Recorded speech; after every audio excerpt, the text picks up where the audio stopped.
আসসালামু আলাইকুম। অন্য মঞ্চের আলাপচারিতায় আপনাদের সকলকে আমন্ত্রণ জানাচ্ছি। আইন উপদেষ্টা আসিফ নজরুল স্বয়ং একেবারে সংবাদ মাধ্যমকে জানালেন যে তিনি তাহরিমা জান্নাত সুরভির বিষয়টা দেখছেন এবং তাহরিমা জান্নাত সুরভি শিগগিরই প্রতিকার পাবে। আর তারপরে রিমান্ড আদেশের 5 ঘন্টার মধ্যে জামিন পেলেন চাঁদাবাজির মামলায় গ্রেফতার জুলাই যোদ্ধা তাহরিমা। তাহলে চাঁদাবাজির মামলায় গ্রেফতার হলেন জুলাই যোদ্ধা তাহরিমা, আর এখন কিনা তাদেরকে জুলাই যোদ্ধা হিসেবে দায় মুক্তি দেওয়ার কথা বলা হচ্ছে, তাহলে তাহরিমা জান্নাত সুরভি, মাহাদি হাসানের মতো বীরেরা আগামীতে পুলিশি হয়রানিতে পড়বে না। এ হিসাব মেলে? মানে একবার তারা মুক্তিযুদ্ধ করে ফেলেছেন, কাজেই সারা জীবন লুটপাট চাঁদাবাজি চালিয়ে যেতে পারবেন। সরকার বলছে জুলাই গণ অভ্যুত্থানে অংশগ্রহণকারী ছাত্র, শ্রমিক, জনতাকে আইনি সুরক্ষা দিতে এখন তারা একটা বড় ধরনের নীতিগত সিদ্ধান্ত নিয়েছে। সেই নীতিগত সিদ্ধান্ত অনুযায়ী সোমবার স্বরাষ্ট্র মন্ত্রণালয়ে আইন শৃঙ্খলা সংক্রান্ত উপদেষ্টা পরিষদ কমিটির বৈঠকে সিদ্ধান্ত হয়েছে যে জুলাই যোদ্ধাদের আইনি একটা দায় মুক্তি দিতে এখন নতুন অধ্যাদেশ জারি করা হবে। এখন জুলাই যোদ্ধারা যে পুলিশ হত্যা করে লটকে দিলেন, ছাত্রলীগের যুবলীগের কর্মীদের হত্যা করে লটকে দিলেন বিভিন্ন জায়গায়, কিংবা থানা ঘেরাও করে থানা লুট করলেন, অস্ত্র লুট করলেন, কারাগার ভেঙে অস্ত্র এবং বন্দীদের বের করে আনলেন, এই ঘটনাগুলোই যে 15-16 মাসে কোনো মামলা হয়নি, কাউকে গ্রেফতার করা হয়নি, তাতেই এটা পরিষ্কার যে দায় মুক্তি এখন একটা অধ্যাদেশের মাধ্যমে দিয়ে সরকার আরো স্পষ্ট আর জোরালো করতে চাইছে বটে। কিন্তু 2024-এর অক্টোবরে এই সরকার যে একটা স্বরাষ্ট্র মন্ত্রণালয় থেকে দায় মুক্তির বিবৃতি বা প্রজ্ঞাপন জারি করেছিল, সেটা খুবই কার্যকর আছে এবং সেই কার্যকারিতার প্রেক্ষিতেই জুলাই যোদ্ধারা গলা ফুলিয়ে টক শোতে, আলোচনা সভায়, বিভিন্ন জায়গায় জনসভায় গত কয়েক মাসে নানা দফায় বলে এসেছেন যে তারা এই থানা পুড়িয়ে দিয়েছেন, ওই থানায় 15 জন পুলিশ যদি হত্যা করতে না পারতেন তাহলে বিপ্লব অর্জিত হতো না, কিংবা ওই জায়গায় যদি তারা হত্যা করে কাউকে ঝুলিয়ে দিতে না পারতেন তাহলে তাদের আন্দোলনটা ওই দিকে মোড় নিত না। তার মানে এই যে হত্যা, লুটপাট, ধ্বংসযজ্ঞ, অগ্নিকাণ্ড, এটাকে 15-16 মাসে যে একরকমের নর্মালাইজ বা একটা স্বাভাবিককরণ করা গেছে, তার ভিত্তি হিসেবে কিন্তু 2024-এর অক্টোবরে সরকারের স্বরাষ্ট্র মন্ত্রণালয়ের জারি করা ওই প্রজ্ঞাপনটা কাজ করছিল, যেখানে সরকার বলে দিয়েছিল যে দায় মুক্তি দিতে হবে। স্বরাষ্ট্র মন্ত্রণালয়ের বিবৃতির মাধ্যমে বলা হয়েছিল 15ই জুলাই থেকে 8ই আগস্ট পর্যন্ত সংগঠিত জুলাই গণ অভ্যুত্থান সংশ্লিষ্ট ঘটনার জন্য কোনো মামলা, গ্রেফতার বা হয়রানি করা যাবে না। কারণ তখন পুলিশ নোয়াখালীর সোনাইমুড়িতে এক পুলিশ কনস্টেবল হত্যার জন্য কয়েকজনকে আটক করেছিল, আর তার পরপরই সরকার এই বিবৃতি দিয়েছিল এবং তারপর থেকে আর কোনো পুলিশ হত্যার বিষয়ে পুলিশ বাহিনী, সরকারের স্বরাষ্ট্র মন্ত্রণালয় বা কেউ কোনো নড়াচড়া করে নাই। এবং সেই বিবৃতিতে সরকার প্রথম এই তারিখটা কিন্তু ঘোষণা করে 15ই জুলাই থেকে 8ই আগস্ট। আর এখন সরকার বলছে যে তারা যে দায় মুক্তি দেবে সেখানেও তারা 1 জুলাই থেকে 2024 সালের 1 জুলাই থেকে 8ই আগস্ট পর্যন্ত পরিচালিত গণ অভ্যুত্থানের জন্য জুলাই যোদ্ধাদের একটা সর্বাত্মক সুরক্ষা দিতে চায়। তার মানে জুলাই যোদ্ধারা, সেই গণ অভ্যুত্থানের সৈনিকেরা জানেন 1 জুলাই 2024 থেকে 8ই আগস্ট 2024 পর্যন্ত খুন, হত্যা, লুটপাট, অগ্নিসংযোগ, ভাঙচুর, ধ্বংস সহ এমন সব ফৌজদারি কর্মকাণ্ড সাধিত হয়েছে যেগুলো ফৌজদারি কর্মকাণ্ড এবং সেগুলোর বিচার কখনো কোনোভাবে রহিত করা যাবে না। এবং সে কারণে সর্বাত্মক একটা সুরক্ষার জন্য এই সরকারের ওপর চাপ ছিল প্রথম থেকেই। সরকার তখন 15ই জুলাই থেকে দিয়েছিল, এখন 1 জুলাই থেকেই তারা এই ব্ল্যাঙ্কেট সুরক্ষা দিতে চাচ্ছে। দেখেন, এই যে দায় মুক্তিটাই এই জুলাই যোদ্ধাদের সবচেয়ে গুরুত্বপূর্ণ দাবি, তার প্রমাণ হচ্ছে জুলাই সনদেও কিন্তু আরেক দফা এই সুরক্ষা দেওয়া হয়েছে। জুলাই সনদ স্বাক্ষরের দিন, মানে আমরা তো ভেবেছি জুলাই সনদ না জানি কি এক মহান সংস্কার পরিকল্পনা, কিন্তু ওই যে জুলাই সনদকে সংবিধানের উপরে জায়গা দিতে হবে, জুলাই সনদের সাংবিধানিক ভিত্তি থাকতে হবে, জুলাই সনদ কেউ এসে রদ করতে পারবে না এমন নিয়ম করতে হবে। এসব দাবিতে যে আলী রিয়াজের দরবারে মাসের পর মাস কেটে গেল, তারও কারণ কিন্তু ওই একই, ফৌজদারি অপরাধের দায় থেকে জুলাই যোদ্ধাদের একটা ব্ল্যাঙ্কেট সুরক্ষা, সর্বাত্মক সুরক্ষা দেওয়ার ব্যবস্থা করা। সে কারণেই 18ই অক্টোবর জুলাই সনদ স্বাক্ষরের সেই দিনে সংসদ ভবন এলাকায় মনে আছে নিশ্চয়ই, জুলাই যোদ্ধারা সমাবেশ ঘটিয়ে ব্যাপক ভাঙচুর এবং মিছিল সমাবেশ করতে থাকলেন এবং জুলাই সনদ স্বাক্ষরের কয়েক ঘন্টা আগে সরকার সেই জুলাই সনদেও একটা দায় মুক্তির অধ্যাদেশ যুক্ত করলেন। সরকারি হিসাবই বলছে 44 জন অন্তত পুলিশ সদস্যকে 2024 সালের জুলাই আগস্টের আন্দোলনে হত্যা করা হয়েছে। এছাড়া বিভিন্ন সরকারি স্থাপনায় হামলা, অগ্নিসংযোগ, লুটপাটের ঘটনা ঘটেছে। আর সাধারণ মানুষকেও, মানে ছাত্রলীগ, যুবলীগ, আওয়ামী লীগ সন্দেহে বা অভিযোগেও হত্যার ঘটনা ঘটেছে এবং জুলাই যোদ্ধারা তার মানে জানে 8ই আগস্ট পর্যন্ত, 1 জুলাই থেকে তারা এই ঘটনাগুলো ঘটিয়েছে। সরকার এবার এক্ষুনি এই অধ্যাদেশ যে জারি করতে চাচ্ছে তার একটা কারণ হচ্ছে, সরকার বলছে যে সাম্প্রতিক সময়ে 2 বীর জুলাই যোদ্ধা, একজন তাহরিমা জান্নাত সুরভি, আরেকজন বৈষম্য বিরোধী ছাত্র আন্দোলনের হবিগঞ্জের সাধারণ সম্পাদক মাহাদি হাসান, এই 2 জনকে যে পুলিশ গ্রেফতার করলো, এই ঘটনায় সরকার একরকম জেগে উঠে বুঝেছে যে জুলাই যোদ্ধাদের যদি একটা সর্বাত্মক সুরক্ষা দেওয়া না যায় তাহলে এদেরকে পুলিশ যে কোনো সময় গ্রেফতার করতে পারে। কিন্তু দেখেন, এই যে জুলাই যোদ্ধা পরিচয় দেওয়া এক কলেজের 11 শ্রেণীর ছাত্রী তাহরিমা জান্নাত সুরভি, তাকে যখন গাজীপুর থেকে 25শে ডিসেম্বর রাতে যৌথ বাহিনীর অভিযানে, মানে সেনাবাহিনী পুলিশ বাহিনী মিলিত যে বাহিনী, সেই বাহিনীর অভিযানে গ্রেফতার করা হলো, তখন কিন্তু টঙ্গীর গোপালপুর টেকপাড়া এলাকায় তাহরিমা জান্নাত সুরভিকে গ্রেফতার করে বলা হয়েছিল যে তার বিরুদ্ধে চাঁদাবাজি ও অপহরণের একাধিক অভিযোগ আছে। তাহলে যার বিরুদ্ধে চাঁদাবাজি আর অপহরণের একাধিক অভিযোগ আছে সেই ব্যক্তি জুলাই যোদ্ধা বলে তাকে তার মানে শুধুমাত্র ব্ল্যাঙ্কেট সুরক্ষা, এক সর্বাত্মক দায় মুক্তি শুধুমাত্র 24-এর 1 জুলাই থেকে 8ই আগস্টের হত্যা, লুটপাট, ধ্বংসযজ্ঞের জন্য দেওয়া হচ্ছে তাই নয়, তারা এখনো ইচ্ছা মতো চাঁদাবাজি, অপহরণ যা ইচ্ছা তাই করতে পারবে এবং ওই সুরক্ষার বলে এতে এদেরকে এই সব অপরাধ থেকেও রক্ষা করা যাবে বলে সরকার প্রত্যাশা করছে। দেখেন, তাহরিমা ওই গাজীপুর এলাকার মেয়ে এবং যখন যৌথ বাহিনী তাকে 25শে ডিসেম্বর গ্রেফতার করলো, তখন পুলিশ কিন্তু সংবাদ মাধ্যমকে বলেছিল যে গাজীপুরের কালিয়াকৈর থানায় করা একটি মামলায় তাহরিমা জান্নাত পরোয়ানাভুক্ত আসামি।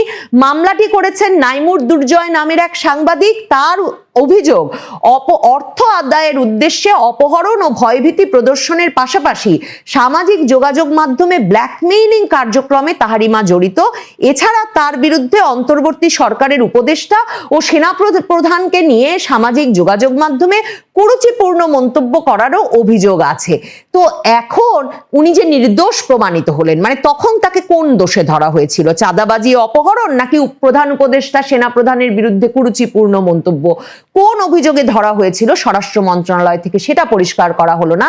কিন্তু আইন উপদেষ্টা আসিফ নজরুল স্বয়ং একেবারে সংবাদ মাধ্যমকে জানালেন যে তিনি তাহরিমা জান্নাত সুরভির বিষয়টা দেখছেন এবং তাহরিমা জান্নাত সুরভি শিগগিরই প্রতিকার পাবে। আর তারপরে রিমান্ড আদেশের 5 ঘন্টার মধ্যে জামিন পেলেন চাঁদাবাজির মামলায় গ্রেফতার জুলাই যোদ্ধা তাহরিমা। তাহলে চাঁদাবাজির মামলায় গ্রেফতার হলেন জুলাই যোদ্ধা তাহরিমা, আর এখন কিনা তাদেরকে জুলাই যোদ্ধা হিসেবে দায় মুক্তি দেওয়ার কথা বলে বলা হচ্ছে তাহলে তাহরিমা জান্নাত সুরভি, মাহাদি হাসানের মতো বীরেরা আগামীতে পুলিশি হয়রানিতে পড়বে না। এ হিসাব মেলে? মানে একবার তারা মুক্তিযুদ্ধ করে ফেলেছেন, কাজেই সারা জীবন লুটপাট, চাঁদাবাজি চালিয়ে যেতে পারবেন?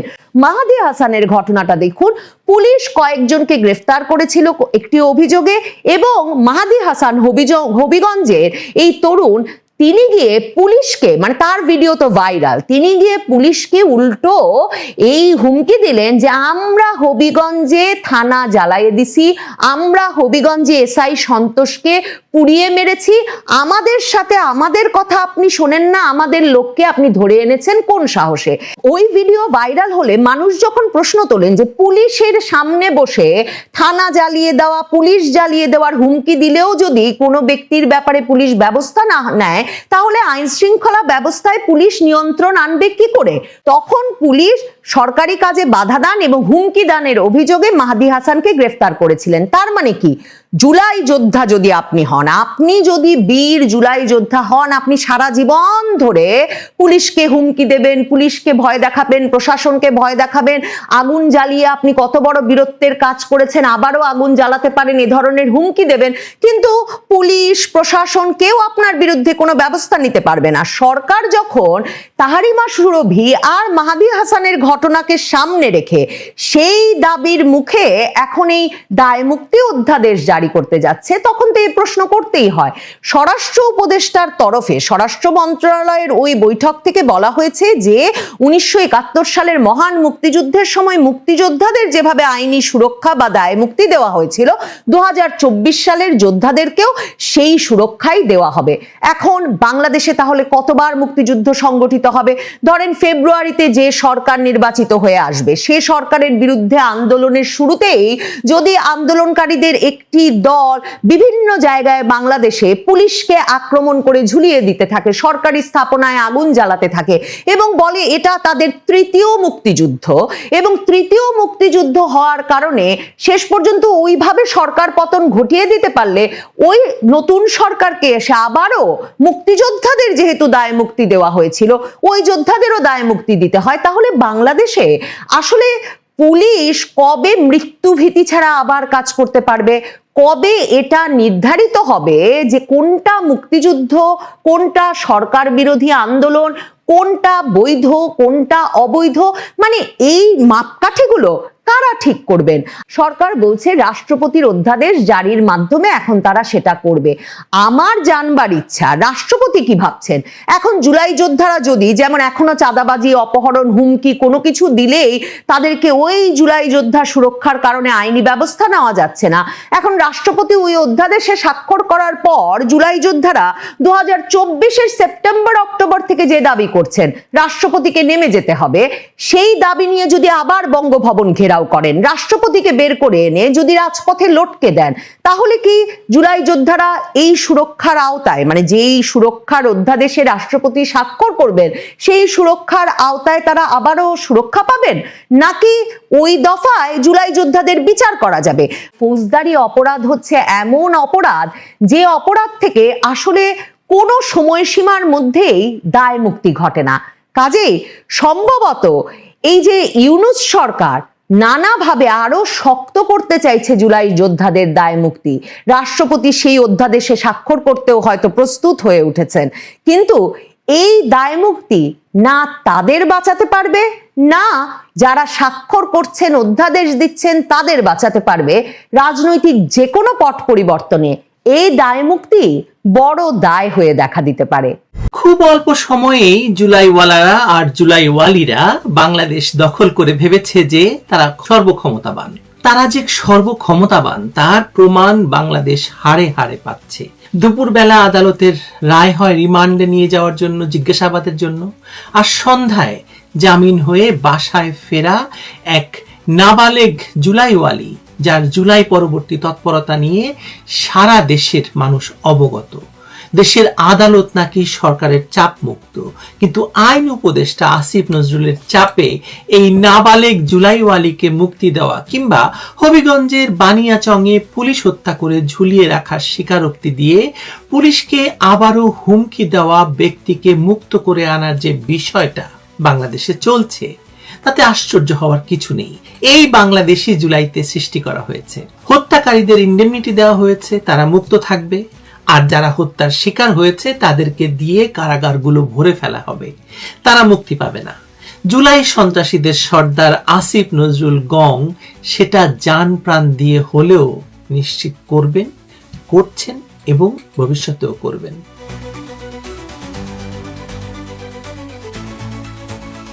রাষ্ট্র কি আইনের দ্বারা চলবে নাকি পরিচয়ের দ্বারা? যে মুহূর্তে পরিচয় আইনকে ছাপিয়ে যায় সেই মুহূর্তে রাষ্ট্র তার চরিত্র হারায়। সুরভির ঘটনায় সেটাই ঘটেছে, নির্লজ্জভাবে প্রকাশ্যে আর উদাহরণ তৈরি করে। দুপুরে আদালত রিমান্ড দিয়েছেন, বিকেলে আইন উপদেষ্টা আসিফ নজরুল তার ফেসবুক পোস্টে বলেছেন যে তিনি ব্যবস্থা নিচ্ছেন, আর সন্ধ্যার আগেই সুরভির জামিন হয়ে গেছে। সন্ধ্যায় তার বাসায় আবার সন্ত্রাসীদের মিলন মেলা বসেছে। এই গতিটা যে আইনের শাসনের নয়, ক্ষমতার, এবং কেবলমাত্র ক্ষমতা, তাতে আপনার কোনো সন্দেহ আছে? আমার নেই। এই পুরো সমীকরণে আদালত ছিল একটি আনুষ্ঠানিক স্টপেজ মাত্র। সিদ্ধান্তটা আগেই হয়ে গিয়েছিল মিন্টো রোডে আসিফ নজরুলের বাসার বসার ঘরে। সুরভি অপ্রাপ্তবয়স্ক, এই তথ্যটা গুরুত্বপূর্ণ কিন্তু মুখ্য নয়। মুখ্য হলো আইন উপদেষ্টার হস্তক্ষেপ। অপ্রাপ্তবয়স্ক হলে সংশোধনাগার আছে, তার প্রক্রিয়া আছে, শিশু আইন সবকিছু আছে, সেগুলোর কোনোটাই কিন্তু সুরভির ক্ষেত্রে অনুসরণ করা হয়নি। কারণ সুরভির পরিচয় আপনারা দেখেছেন 32 নম্বর ভাঙার সময়, সুরভির পরিচয় আপনারা দেখেছেন রাস্তায় মব করার সময়, সুরভির পরিচয় আপনারা দেখেছেন কি সব ছিঁড়ে ফেলার স্লোগানে। কথিত জুলাই যোদ্ধা পরিচয় আছে তারা নিজেদেরকে এই পরিচয়ে সুখী নয় একটুও। কারণ হচ্ছে তারা তো আসলে জুলাই যোদ্ধা নয়, তারা জুলাই খুনি হিসেবে পরিচিতি পেতে চায়। না হলে রাজপথে নেমেই কেন তারা খুনের ডাক দেয়? এই যে ধরুন হাসনাত, সার্জিস, নাহিদ কিংবা এই নাবালেগ সুরভিরা, তারা তো কি যেন ছিঁড়ে ফেলতে চায়, ধরে ধরে জবাই করতে চায়। তাদের এই জুলাই খুনি পরিচয়টা হয়ে উঠেছে একটি অলিখিত ইনডেমনিটি। আর এই ইনডেমনিটি কোনো সংসদে পাশ হয়নি, পাশ হয়েছে সোশ্যাল মিডিয়ার চাপে, নির্বাহী ক্ষমতার দম্ভে। আসিফ নজরুলরা সেটি পাশ করে দিয়েছেন। এখানে কেউ যদি বলেন আইন উপদেষ্টা মানবিক ছিলেন, তাহলে একটা প্রশ্ন তুলতে চাই, মানবিকতা কি কেবল নির্বাচিতভাবে প্রয়োগ করা যায়? যে মানবিকতা আদালতের আদেশকে দুমড়ে মুচড়ে দেয়, সে মানবিকতা আসলে ক্ষমতার প্রদর্শন। একজন ধরুন আওয়ামী লীগ সন্দেহে যাদেরকে গ্রেপ্তার করা হয়েছে, ছাত্রলীগ সন্দেহে যাদেরকে গ্রেপ্তার করা হয়েছে, তাদেরকে কি আসিফ নজরুল এভাবে মুক্তি করে দেবেন না তো? আর ক্ষমতার এই প্রদর্শনী অপরাধকে উৎসাহিত করছে। জুলাই খুনিদের সর্দার আসিফ নজরুলের বার্তাটা একদম পরিষ্কার। তুমি যদি আমাদের লোক হও, অর্থাৎ জুলাই খুনি হও, তাহলে আইন তোমার পেছনে হাঁটবে, তোমাকে কিছু করতে হবে না। এই জায়গায় এসে আসিফ নজরুলের ভূমিকাটা শুধু বিতর্কিত নয়, বিপজ্জনক। কারণ তিনি একা কাউকে ছাড়াননি, তিনি একটি অনুশীলন প্রতিষ্ঠা করেছেন। আগের দিন হবিগঞ্জের পুলিশ হত্যাকারী মেহেদী, পরের দিন সুরভি, কাল অন্য কেউ, আজ জুলাই, কাল অন্য কোনো মৌসুম। আইনের শাসন এভাবে মরতে মরতে অভ্যাসে পরিণত হচ্ছে। বানিয়াচংয়ের মেহেদীর ব্যাপারটা দেখুন, সে থানায় গিয়ে আগুন দেওয়ার দম্ভ করেছে, পুলিশ হত্যা করেছে বলে স্বীকার করছে এবং পুলিশকে হুমকি দিচ্ছে, তারপর গ্রেপ্তার হয়েছে, আদালতে গেছে, মুচলেকা দিয়েছে, শর্তে মুক্তি পেয়েছে। এই জুলাই খুনিকে মুক্তি দিতে রাষ্ট্রের কোনো সমস্যা হয়নি। মেহেদী শুধু খুনি নয়, সে সেই খুনের দম্ভ থানায় দেখাতে এসে পুলিশকে দিয়ে তাদের কাজ হাসিল করতে চাইছে। তাকে মুক্তি দেওয়ার কি কোনো কারণ থাকতে পারে? আমাকে বলেন তো। এরকম অপরাধের স্বীকারোক্তি দেওয়ার পরও মুক্তি দিয়েছে, কারণ তার পরিচয় বানানো হয়েছে জুলাই যোদ্ধা। আসলে তার পরিচয় হওয়া উচিত ছিল জুলাই খুনি, তাই না? সুরভির ব্যাপারটাও তাই, সুরভিকেও মুক্তি দেওয়া হয়েছে তার এই পরিচয়ের কারণেই। সকলেই দেখছে যে নিজেকে জুলাই খুনি হিসেবে স্ট্যাবলিশ করতে পারলেই 7 খুন মাপ। এমনকি তারপর এই পরিচয় ভাঙিয়ে দেশে কোটি কোটি টাকার ব্যবসা, চাঁদাবাজি যাই করা হোক না কেন, তার ভাগ শুধু আসিফ নজরুল কিংবা ফারুকের কাছে পৌঁছে দিলেই হলো, বাকিটা তারা দেখে নেবেন। এতে করে জুলাই খুনিরা ধীরে ধীরে বীর হয়ে উঠেছে, যেমন 1975 সালের খুনিরা হয়েছিল সূর্য সন্তান। রাষ্ট্র এভাবেই সন্ত্রাসী খুনি পরিচয়কে মহিমান্বিত করে আসছে সেই 1975 সাল থেকেই। গত 17-18 মাস ধরে জুলাই যোদ্ধা পরিচয় দিয়ে যদি খুন, ধর্ষণ, নারী নির্যাতন, মব করে মানুষ হত্যা, ব্যবসা, চাঁদাবাজি করা জায়েজ হয়, তাহলে এরপর যখন বিএনপি ক্ষমতায় আসবে তখন তারা বলবে আমি বিএনপি করি, আমাদেরও 7 খুন মাপ হতে হবে। অর্থাৎ আজ জুলাই খুনি, কাল হবে বিএনপি কর্মী।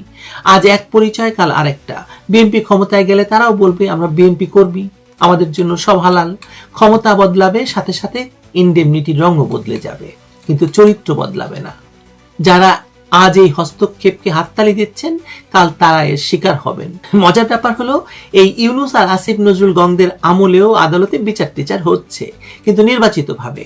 আগস্টের পর নির্বিচারে হত্যাকাণ্ডের ইন্ডেমনিটি দেওয়া হয়েছে, তার মানে এরপর যা হবে তার বিচার হবে না, এই বার্তা দেওয়া হয়েছে। কিন্তু সময়ের চাকা থেমে থাকে না।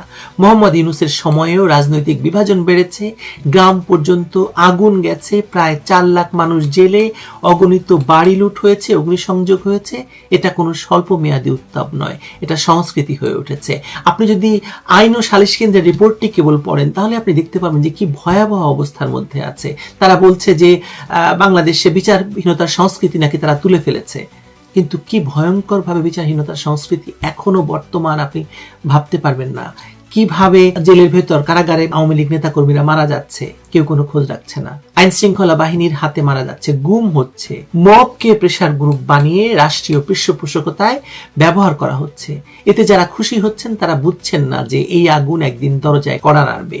বিএনপি হোক আর জামাত ইসলামী হোক, কারোর জন্যই এই নজির নিরাপদ নয়। আজ যে অন্যায়ের পক্ষে ন্যারেটিভ বানানো হচ্ছে, কাল সেটাই ফিরবে। থানায় আগুন দেওয়া, মানুষ পুড়িয়ে মারা, এসবকে যদি যুক্তি দিয়ে জায়েজ করা হয় তবে তালিকা লম্বা হবে। কে কাকে পুড়িয়েছে সেটা নিয়ে প্রতিযোগিতা চলবে। সুরভি মেহেদিরা যদি আওয়ামী লীগ পুড়িয়ে হাত পাকিয়ে থাকে, সেজন্য শাস্তি না পায়, তাহলে এরপর আসিফ, নাহিদ, হাসনাত, সার্জিসরা কিংবা নতুন সুরভি মেহেদিদের নিয়ে বিএনপি পোড়াবে। কারণ পোড়ানোর ট্রেনিং আর তার জন্য পুরস্কার তো তারা এখনই পেয়ে যাচ্ছে, তাই না? দেখেন তো সুরভির চেহারা, নাহিদের পাশে বসে কি আনন্দে জেলের বর্ণনা দিচ্ছে। এর আপনার নাবালেগ মনে হচ্ছে? এর মতো প্রশিক্ষিত খুনি বাহিনীরই নেতৃত্ব দিচ্ছেন আসিফ নজরুলের মতো আইনের শিক্ষক। বাংলাদেশের এই পরিণতি আপনিও দেখছেন, আমিও দেখছি, গোটা পৃথিবী দেখছে। কি ভয়ঙ্কর, কি ভয়ঙ্কর, ভাবা যায় না। কিন্তু ভালো থাকবেন সবাই, নিরাপদে থাকবেন।